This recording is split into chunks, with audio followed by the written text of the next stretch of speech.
આ વર્ષની અંદર 5 રાજ્યોની અંદર વિધાનસભાની ચૂંટણી આવવાની છે। 2026નું વર્ષ ચૂંટણીનું વર્ષ કહેવાશે એમ કહું તો ખોટું નહીં લાગશે, કારણ કે આ વર્ષની અંદર 5 રાજ્યોની અંદર વિધાનસભાની ચૂંટણી આવવાની છે અને આ 5 રાજ્યોની ચૂંટણીને કારણે આખું વર્ષ રાજકીય પાર્ટીઓનો ધમધમાટ જોવા મળશે। આમ તો ઘણી બધી પાર્ટીઓએ આ બધી વિધાનસભાની ચૂંટણીઓની ઓલરેડી તૈયારીઓ કરી દીધી છે। ભારતીય જનતા પાર્ટીએ પણ ઘણા સમયથી તૈયારીઓ કરવા જ માંડી છે। તો આ જે 5 રાજ્યોમાં વિધાનસભાની ચૂંટણી છે એમાં એક પશ્ચિમ બંગાળ, આસામ, તમિલનાડુ, કેરળ અને પુડુચેરી।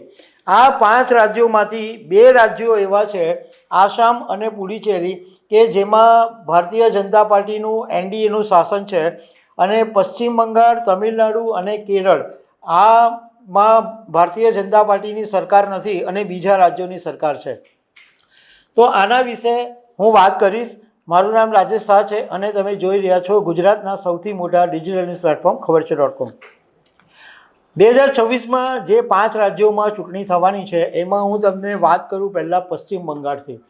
તો પશ્ચિમ બંગાળની અંદર તૃણમૂલ કોંગ્રેસ એટલે ટીએમસીની સરકાર છે અને મમતા બેનર્જી મુખ્યમંત્રી છે અને મમતા બેનર્જીનો ગઢ છે। મમતા બેનર્જીને પશ્ચિમ બંગાળમાં હલાવવા બહુ મુશ્કેલ છે। 2021માં જ્યારે વિધાનસભાની ચૂંટણી થયેલી ત્યારે ટીએમસી 213 બેઠકો જીતેલી અને 48% વોટ શેર મમતા બેનર્જીએ હાંસલ કરેલો હતો। ભારતીય જનતા પાર્ટી 77 બેઠકો સુધી પહોંચી શકી હતી, પરંતુ કોંગ્રેસ ત્યાં આગળ જબરજસ્ત નબળી છે। હવે રાજકારણના જાણકારોનું કહેવું એમ છે કે બિહાર વિધાનસભાની ચૂંટણી જીત્યા પછી ભારતીય જનતા પાર્ટી હમણાં ફૂલ ફોર્મમાં છે અને હવે મોટે ભાગનું ફોકસ પશ્ચિમ બંગાળ તરફ કરી રહી છે, પરંતુ એની સાથે સાથે કેટલાક જાણકારોનું કહેવું એમ છે કે પ્રધાનમંત્રી નરેન્દ્ર મોદી પોતે જ નથી ઈચ્છતા કે પશ્ચિમ બંગાળની અંદર ભાજપની સરકાર બને અને ત્યાં ભલે મમતા બેનર્જી રહેતા, એટલા માટે ભારતીય જનતા પાર્ટી કદાચ એટલું બધું જોર નહીં કરે એવું પણ કેટલાક લોકો એનાલિસિસ કરી રહ્યા છે।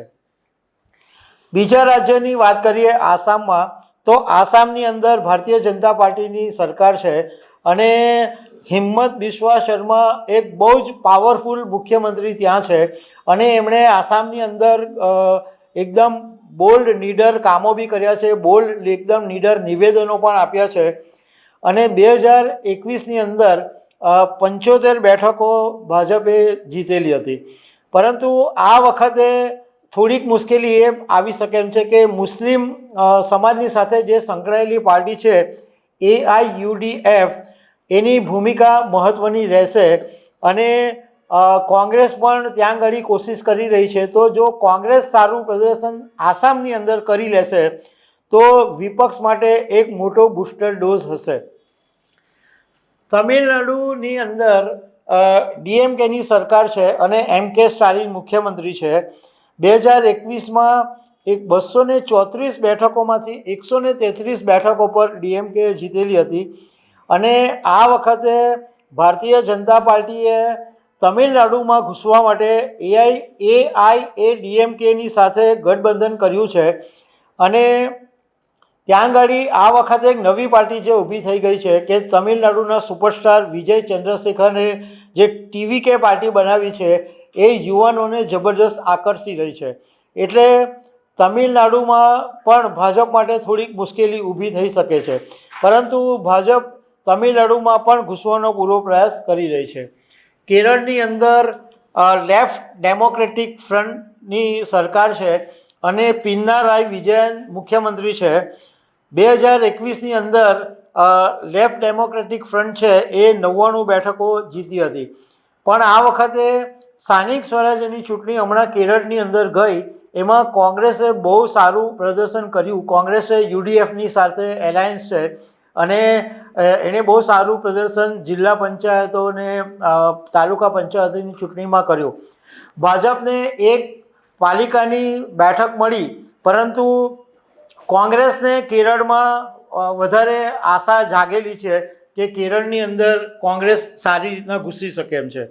પુડુચેરીની અંદર ઓલ ઇન્ડિયા એનઆર કોંગ્રેસની સાથે ભારતીય જનતા પાર્ટીનું ગઠબંધન છે, પરંતુ કેટલાક જાણકારોનું કહેવું છે કે આ ગઠબંધનમાં ગડબડ છે, મતલબમાં આ ગઠબંધન બહુ સારી રીતના ચાલતું નથી. જાણકારોનું કહેવું એમ છે કે દક્ષિણ અને પૂર્વમાં વિસ્તરણ કરવાની ભારતીય જનતા પાર્ટી માટે એક તક ઊભી થશે અને ભાજપ હિન્દુત્વ અને પ્રધાનમંત્રી મોદીની બ્રાન્ડ ઉપર ચૂંટણી પર દાવ લગાવશે અને આ રાજ્યોની અંદર સરકાર બનાવવાની કોશિશ કરશે. ભાજપ પાસે અત્યારે એક સૌથી મોટું પાસું એ છે કે 2025માં દિલ્હી અને બિહારમાં જે ચૂંટણી જીતી એમાં પણ બિહારની અંદર જે પ્રમાણે ભારતીય જનતા પાર્ટીએ ચૂંટણીમાં જીત મેળવી એને કારણે ભાજપને એક જોશ છે, ઉત્સાહ છે અને કાર્યકરો પણ ફોર્મમાં છે. એ એક ભાજપ માટે સૌથી મોટું પાસું છે. બીજું કે 2026ના જે આ 5 રાજ્યોના વિધાનસભાના પરિણામો છે એ 2029ની લોકસભાની ચૂંટણીની દિશા પણ નક્કી કરશે.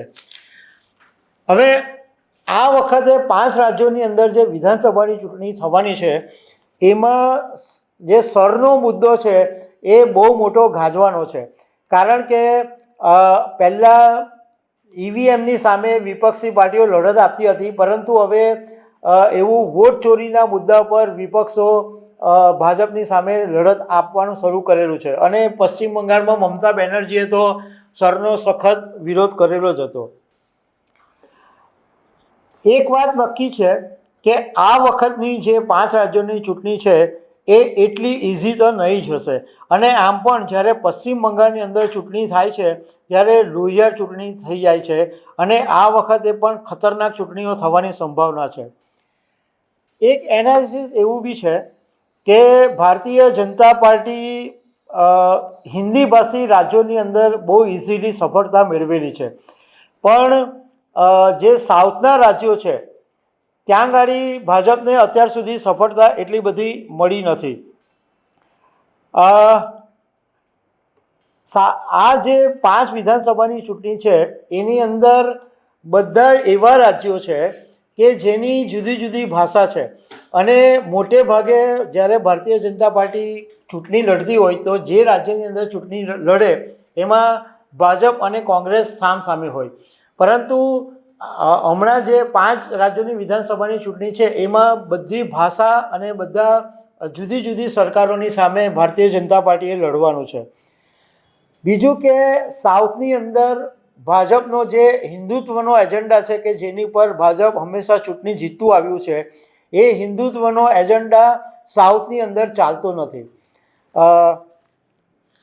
અને આ બધા મુદ્દાઓ ભાજપને ખબર છે, પરંતુ હવે જ્યારે 2026માં વિધાનસભાની ચૂંટણીઓ આવશે એ બધી જ રીતના મહત્ત્વની છે, લોકસભાની ચૂંટણીની રીતે પણ અને ભાજપની તાકાત વિશે પણ અને ઇન્ડિયા ગઠબંધન કેટલું મજબૂત બનશે એની પર પણ ઘણું બધું નિર્ભર રહેવાનું છે. તો દર્શક મિત્રો, આવી અનેક વાતો સાથે અમે તમને મળતા રહીશું. Thank you very much.